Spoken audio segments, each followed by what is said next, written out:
মুফতি হযরত মাওলানা আবুল কাসেম নিতুরি। আমি হযরতকে কোরআন ও হাদিস থেকে মূল্যবান তাকরীর উপস্থাপন করার জন্য ইন্তেজামিয়া কমিটির পক্ষ থেকে সবিনয় অনুরোধ করছি।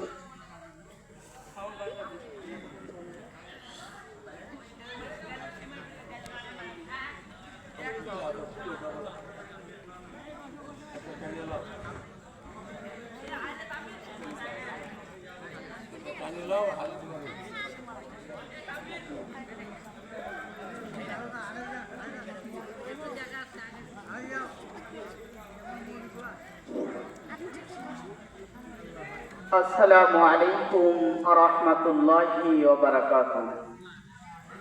الحمد لله جعل الشمس والقمر بحسبان وفضل زمانا على زمان كما فضل مكانا على مكان.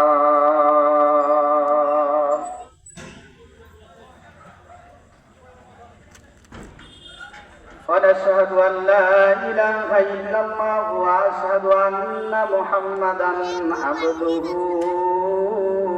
ورسوله. সকলে জবান ছেড়ে দুরূদ পড়ি আল্লাহুম্মা সাল্লি আলা মুহাম্মাদিন ওয়া আলা আলি মুহাম্মাদ কামা সাল্লাইতা আলা ইব্রাহিম ওয়া আলা আলি ইব্রাহিম ইন্নাকা হামিদুম মাজিদ.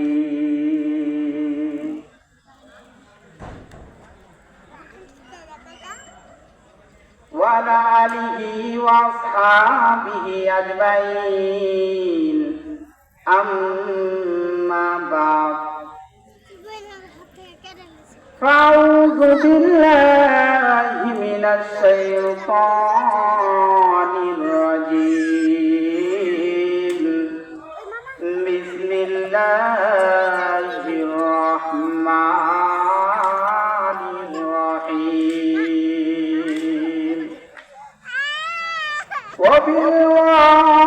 وبالوالدين إحسانا وذي القربى واليتامى والمساكين وابن السبيل إلى آية. قل إن كنتم تحبون الله فاتبعوني يحببكم الله. قال رسول الله صلى الله عليه وسلم إنما لامرئ ما نوى فمن كانت هجرته إلى الله ورسوله ومن كانت هجرته يصيبها وامرأتها. وقال عليه الصلاة والسلام أم الرجل سنوامي. وقال عليه الصلاة والسلام إياكم والحسد فإن الحسد إياكم والحسنات كما تأكل النار الحطب.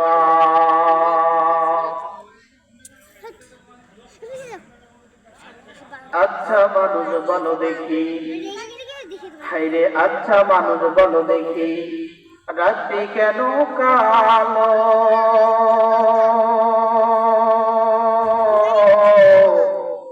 চাঁদ সূর্য কোথা হতে পেল এত আলো? পশু পাখি কয় না কথা, মানুষ কেন কয়? বলো বলো বলো এসব কেমন করে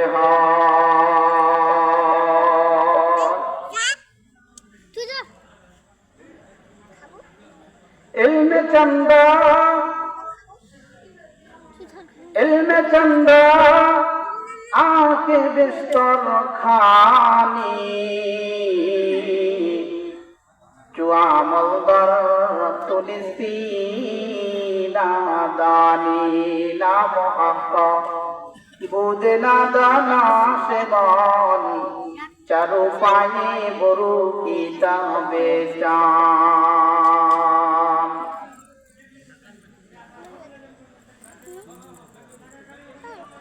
सदक़ल्लाहुल अज़ीम व सदक़ रसूलुहुन नबीयुल करीम। সকল উপবিষ্ট এবং ইন্তেজামিয়া কমিটি যারা এই মাহফিলকে সরঞ্জাম তৈরি করেছেন, সর্বপ্রথম ওই মহান আল্লাহ পাক রব্বুল আলামিনের কাছে শুকরিয়া জ্ঞাপন করি। আল্লাহ পাক রব্বুল আলামিন সকলকেই সুস্থতার সঙ্গে জীবন ব্যবস্থা তৈরি করে রেখেছেন, এই জন্য শুকরিয়া জ্ঞাপন করি। সকলে বলি আলহামদুলিল্লাহ।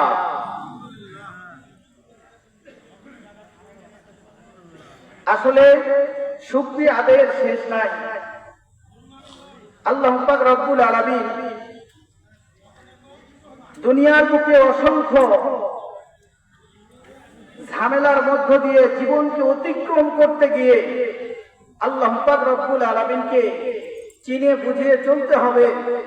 এর মাঝে আপনার আমার জন্য যে সুখময় জীবন রয়েছে, এই সুখময় জীবনটাকে সৌন্দর্য করতে হলে আমি যে কালেমা তেলাওয়াত করেছি, আয়াতের এক এক করে 2টা অংশ তেলাওয়াত করেছি, হাদিসের টুকরা হইতে এক এক করে 3টা হাদিস তেলাওয়াত করেছি। আল্লাহ সুবহানাহু ওয়া তাআলা এই আয়াত এবং হাদিসের প্রতি আমল করার জন্য তৌফিক দান করেন। সকলে বলি আমিন। সম্মানিত উপস্থিতি, আসলে আমরা প্রথম দিনের কার্যক্রম শেষ করে দ্বিতীয় দিনের প্রথম অধিবেশনে উপস্থিত হইতে পেরে আল্লাহ পাক রব্বুল আলামিনের কাছে আরো একবার শুকরিয়া জানাই। সকলে বলি আলহামদুলিল্লাহ। আপনি আমি এমন একজন মানুষ, দুনিয়ার বুকে আল্লাহ পাক রব্বুল আলামিন যত নবী রাসূল প্রেরণ করেছেন, সব নবী রাসূল পর্যন্ত জিনার উম্মত হওয়ার জন্য আল্লাহর কাছে আবেদন করেছিলেন। আর আল্লাহ পাক রব্বুল আলামিন আপনাকে আমাকে সেই নবীর উম্মত বানিয়েছেন। আপনার আমার অন্তরের মধ্যে তো জজবা পয়দা হওয়ার দরকার, আপনার আমার অন্তরের মধ্যে তো শক্তি প্রয়োগ হওয়ার দরকার যে আমি শেষ নবীর উম্মত।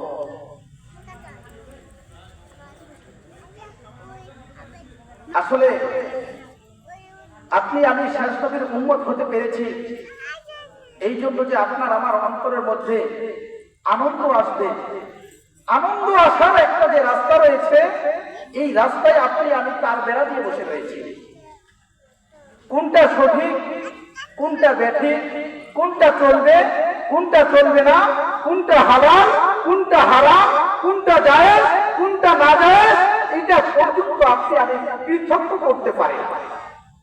এই জন্য আপনার আমার জীবনে শুধু কষ্ট আর দুর্দশা, কখনো সুখ খুঁজে পাই না।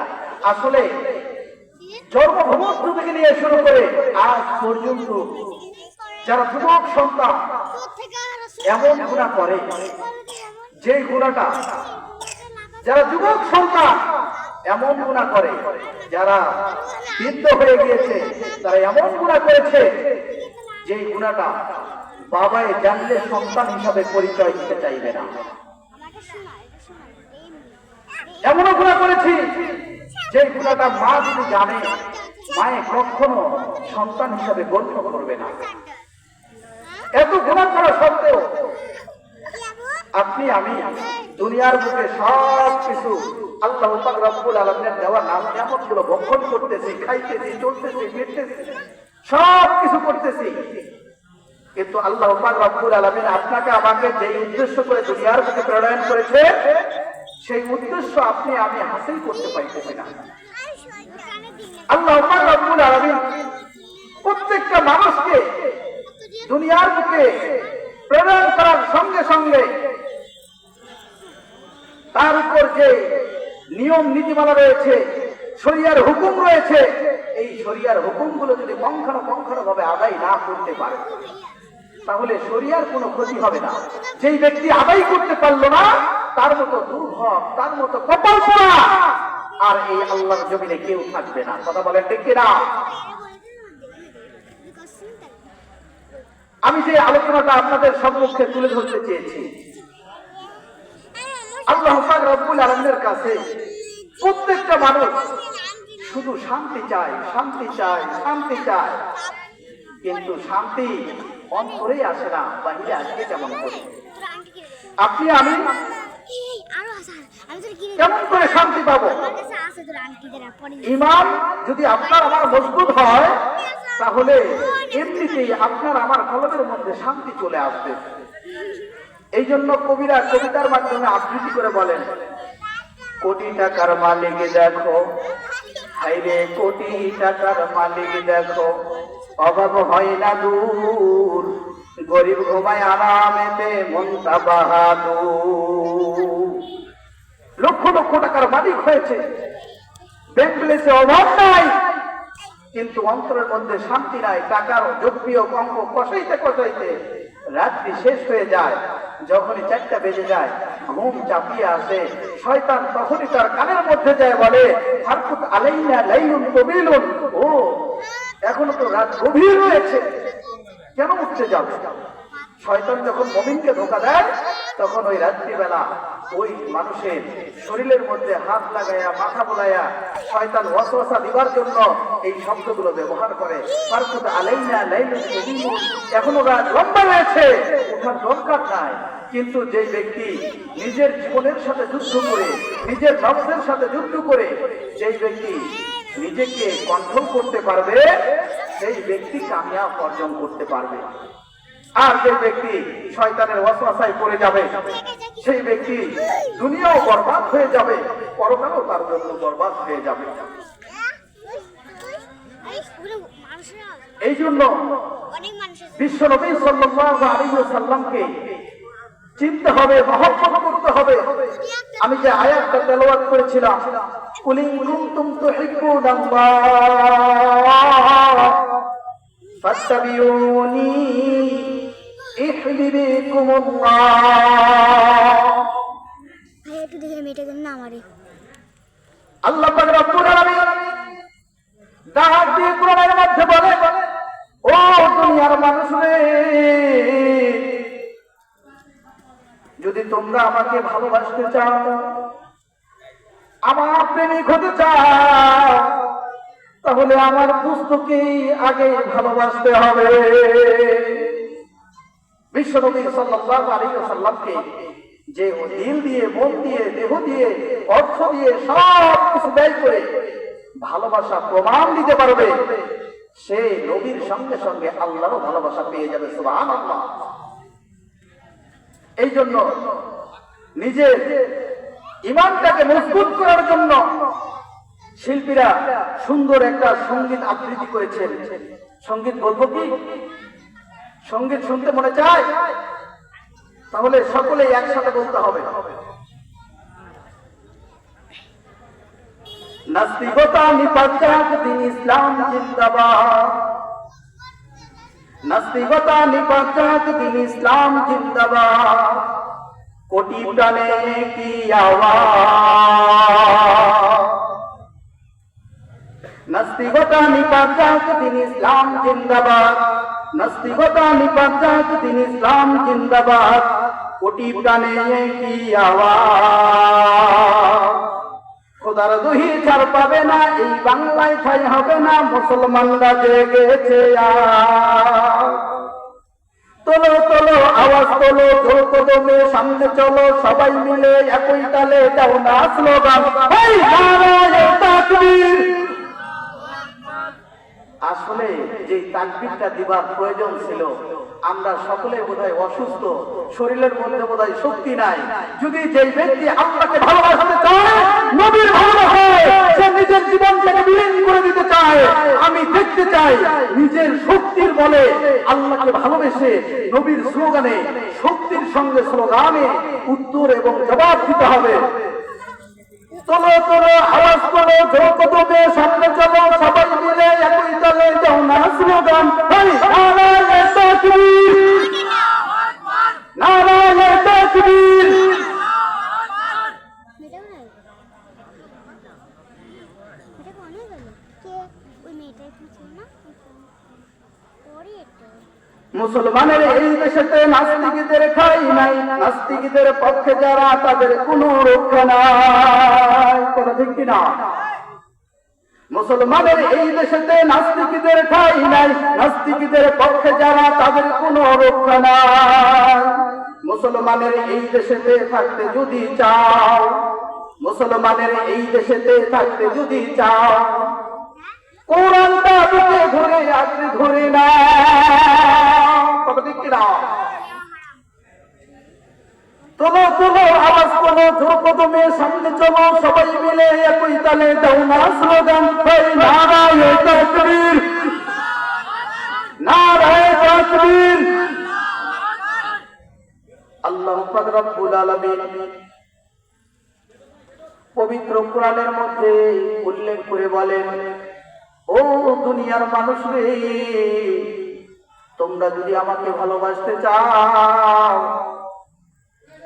তোমরা আমার বন্ধু আমার দোস্ত সরদারে দু আলম বিশ্ব নবী সাল্লাল্লাহু আলাইহি ওয়াসাল্লামকে নিজের জীবনের চাইতেও বেশি বেশি ভালোবাসো। যেই ব্যক্তি আল্লাহর নবী সাল্লাল্লাহু আলাইহি ওয়াসাল্লামকে বেশি ভালোবাসবে, কঠিন কিয়ামতের ময়দানে সকলে ইয়া নফসি করে দৌড়াদৌড়ি করবে, ছোটাছুটি করবে। একটা নেকির জন্য দৌড় দিয়ে বাবার কাছে যাবে, বাবাই চিনবে না, বাবাই উত্তর দিবে দুনিয়ার বুকে আমার বিবাহ শাদী হয়ে নাই, আমি তো দুনিয়ার বুকে একজন কুমার হিসাবে ছিলাম, আমি তো বিবাহ শাদীর মধ্যে আবদ্ধ হয়ে নাই। সন্তান আবার মুখ ফিরিয়ে চলে আসবে, খুঁজতে খুঁজতে মায়ের ঠিকানা পাবে, মনে মনে ভাববে যেই মা 10 মাস 10 দিন গর্ভে ধারণ করে নিয়ে রেখেছিল, প্রস্রাবের যন্ত্রণায় কষ্ট ভক্ষণ করেছিল, হয়তো বাবাই আমাকে নেকিটা দিল না, মায়ে হয়তো নেকিটা দিবে।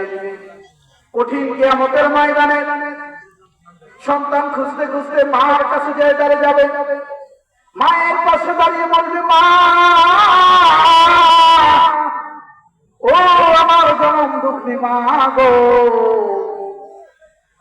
আমি জানি আমার বাবার কাছে গিয়েছিলাম, বাবাই পরিচয় হারা করে দিয়েছে, বুক ভরা বেদনা নিয়ে একটা নেকির জন্য আপনার কাছে এসেছি। মায়ের কাছে যাওয়ার পরে সন্তান যখন মাকে বলবে, মা আপনার কাছে এসেছি, আমার একটা নেকি শর্ট হয়ে গিয়েছে, একটা নেকি যদি আমাকে দান করে দাও, আল্লাহ পাক রব্বুল আলামিন আমাকে জান্নাতের মধ্যে প্রবেশ করাইয়া দিবেন। মার কাছে যায় যখন কাকুতি বিনতি অবস্থায় বলবে, মা গো আমার একটা নেকি দাও, একটা নেকির বদৌলতে আমি জান্নাতে চলে যাব। মায়ে বলবে, ও সন্তান, দুনিয়ার বুকে আমার বিবাহ শাদী হয়ে নাই, আমার ছেলে সন্তান হয়ে নাই, তুমি কোথা থেকে এসেছো, তোমাকে আমি চিনি না। এমন কথা যখন মার মুখ থেকে সন্তান শুনবে, মার কাছ থেকে ফিরিয়ে চলে আসবে, আসার পরে সেই সন্তান খুঁজতে শুরু করবে, কার কাছে গেলে জানি আমি একটা নেকি পাবো, নেকির বদৌলতে আমি জান্নাতের মধ্যে প্রবেশ করতে পারবো। খুঁজতে খুঁজতে সে দেখবে দুনিয়ার বুকে যেমনি ভাবে একজন এমপি মন্ত্রীর কাছে বরাদ্দ পায়, ঠিক তেমনি ভাবে বিশ্বনবী সাল্লাল্লাহু আলাইহি ওয়াসাল্লাম সিজদারত অবস্থায় মানুষের সুপারিশ করতে শুরু করবে।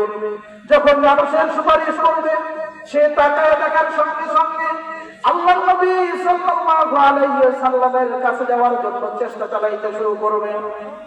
এর মধ্যে দিয়ে সে সর্বক্ষণই খুঁজতে শুরু করবে, আজকে দুনিয়ার বুকে কেউ যদি মেম্বারের ঘনিষ্ঠ লোক হয়, মেম্বারের কাছে যেমনি ভাবে তার আদান প্রদান হয়, একজন এমপির যদি ঘনিষ্ঠ লোক হয়, সেই ব্যক্তিরা যেমনি ভাবে এমপির একবারে কাছের মানুষ হয়ে যায়, সব কিছু বরাদ্দ তার কাছে আসতে শুরু করে দেয়। ঠিক তেমনি ভাবে ওই ব্যক্তিও খুঁজতে শুরু করবে যে শেষ ঠিকানা আমি কার কাছে গেলে নিজেই পরিত্রাণ পাবো এবং জান্নাতের টিকিটটা আমি আমার হাতের মধ্যে পেয়ে যাব। খুঁজতে খুঁজতে শুরু করবে, খোঁজার সঙ্গে সঙ্গে দেখবে আল্লাহ পাক রব্বুল আলামিন কঠিন কিয়ামতের ময়দানে সুন্দর একখানা চেয়ার নিয়ে বসে রয়েছে। সকলকে আমলনামাগুলো দিবার জন্য সিরিয়ালবদ্ধ হয়ে মানুষগুলো লাইনে দাঁড়িয়ে রয়েছে। সে লাইন খুঁজতে শুরু করবে। যখন ডান পাশ দিক দিয়ে যাইতে শুরু করবে, যদি তার আমলনামা ভালো হয়, নেকির যদি কমতি না থাকে, আল্লাহ পাক রব্বুল আলামিন পবিত্র কোরআনের মধ্যে বলেন উজুহু ইয়াওমাইদিন নাইমা। ও দোস্ত বুজুর্গ, আল্লাহ পাক রব্বুল আলামিন ওই ব্যক্তির মুখমণ্ডলটা এত উজ্জ্বল করে দিবেন। আসলে আজকে যখন আকাশের দিকে তাকাই, দেখতে চাঁদের মাঝে লক্ষ লক্ষ তারকা দেখা যায়। আল্লাহ পাক রব্বুল আলামিন আসমানটাকে সাজিয়েছেন তারকা দিয়ে, কিন্তু তারকা দেওয়ার একটাই উদ্দেশ্য হলো ছোট্ট ছোট্ট আলোগুলো দেখার পরে যখন চাঁদের দিকে নজর যাবে, সেই ব্যক্তি চাঁদের আলো ভোগ করতে শুরু করে দিবেন। ঠিক তেমনি ভাবে আল্লাহ পাক রব্বুল আলামিন বান্দাদের মধ্যে যারা নেক আমল করে দুনিয়া থেকে চিরবিদায় নিয়ে পরকালের বাসিন্দা হবে, তাদের মুখমণ্ডলের মধ্যে এমন একটা আলো, এমন একটা উজ্জ্বল ফিটিং করে দিবে, যেই উজ্জ্বলতা আল্লাহ পাক রব্বুল আলামিন লক্ষ লক্ষ বর্গ মাইল দূরে থাকা সত্ত্বেও ওই ব্যক্তির মুখমণ্ডলটা তার সামনে চলে আসবে। ও দোস্ত বুজুর্গ, আজকে আপনি আমি কোনটা সঠিক কোনটা ব্যাঠিক এটাই চিনতে পারতেছি না, কোনটা হালাল কোনটা হারাম এটাই চিনতে পারতেছি না। কিন্তু একটা বারো কি নিজের অন্তরটাকে বুঝ দিতে পারি না। হে মন, আমাকে যে আল্লাহ পাক রব্বুল আলামিন দুনিয়ার বুকে পাঠিয়েছে, আমি এত অপরাধ করেছি, এত গুনাহ করেছি, এত পাপ করা সত্ত্বেও আল্লাহ পাক রব্বুল আলামিন আমাকে পাপের সাজনা দিয়ে আল্লাহর নাম যে রহমান, আল্লাহর নাম যে রহিম, আল্লাহ পাক রব্বুল আলামিন এই রহিম নামের উসিলায় সকলের সব কিছু মাফ করে আল্লাহ পাক রব্বুল আলামিন দুনিয়ার বুকে সুখ শান্তি আর রহমত বরকত দিয়ে ভরপুর করে রেখেছেন। ওই ব্যক্তিগুলো যখনই আল্লাহ পাক রব্বুল আলামিনের রহমত বরকতের মধ্যে থাকে, তখন দুনিয়ার যত বেহায়াপনা নোংরা অশ্লীল কাজগুলো রয়েছে এই কাজগুলো করে, কিন্তু আল্লাহ পাক রব্বুল আলামিনকে চিনার একটিবারও চিন্তা করে না। যেই ব্যক্তি আল্লাহ পাক রব্বুল আলামিনকে চিনার জন্য চেষ্টা করবে না, আসলে জানবে সেই ব্যক্তিটা দুনিয়ার বুকে একটা মানুষ হিসাবে থাকবে, কিন্তু মুমিন হিসাবে থাকতে পারবে না।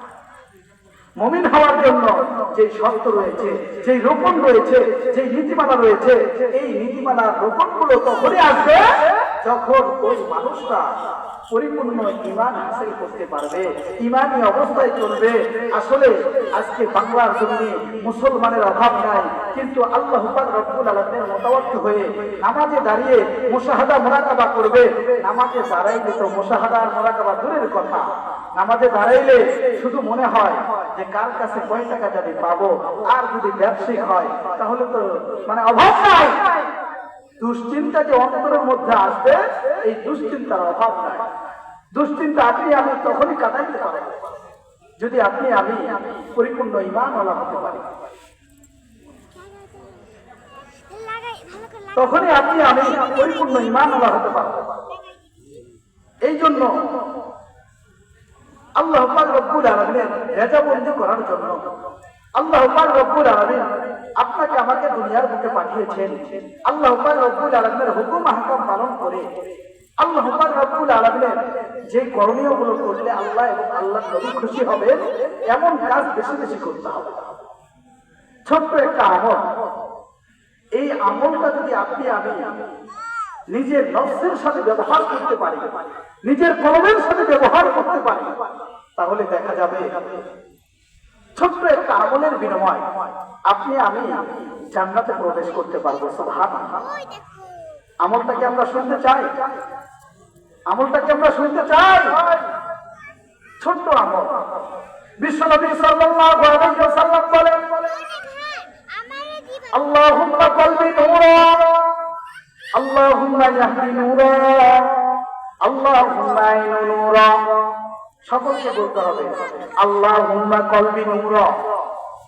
আমরা সকলে জবান করে বলি আল্লাহুম্মা কলবি নূরা, আল্লাহুম্মা আইনু নূরা, আল্লাহুম্মা লিসানু নূরা, আল্লাহুম্মা ফাহমু নূরা।